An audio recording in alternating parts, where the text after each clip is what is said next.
Everyone's drinking salt water in 2026, adding electrolyte packets to everything, and making claims about hydration, energy, and performance.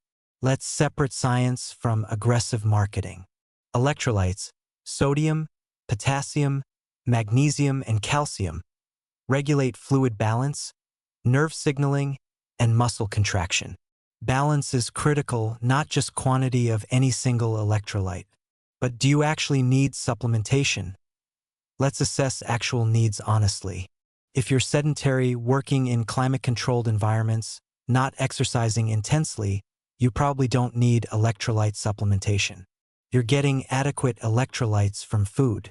The marketing has created perceived deficiency where none exists for many people. Athletes, manual laborers, people in hot climates, and those with certain medical conditions like POTS or adrenal insufficiency do have increased requirements. Commercial electrolyte products vary wildly. Traditional sports drinks like Gatorade and Powerade provide sodium and some potassium but contain substantial sugar, which serves a purpose during prolonged exercise but is unnecessary for daily life. Electrolyte packets like LMNT and Liquid 4 provide higher sodium with less or no sugar, positioned for hydration without the calories.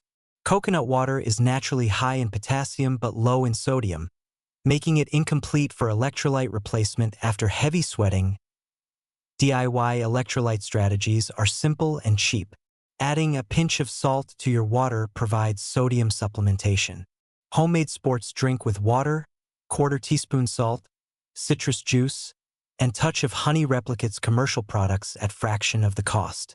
Getting potassium from food, bananas, avocados, potatoes, beans, is preferable to supplementation because excessive potassium supplementation can be dangerous.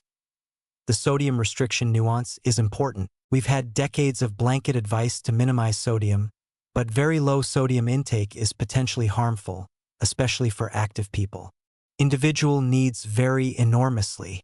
Some people are salt sensitive, meaning blood pressure responds dramatically to sodium intake. Others are salt wasters who need higher intake. Population-wide recommendations don't account for this variation. Here's the marketing deception that bothers me. Electrolyte products are marketed to general populations when many people don't need them. The industry has created the perception that everyone is deficient and needs supplementation. For someone sitting at a desk all day in air conditioning, drinking plain water is perfectly adequate. The expensive electrolyte packets are unnecessary. Athlete specifics are where electrolyte strategy actually matters. Sweat testing can determine individual sodium loss rates, which vary from 200 to 2,000 milligrams per liter of sweat. Endurance athletes benefit from sodium loading before long events.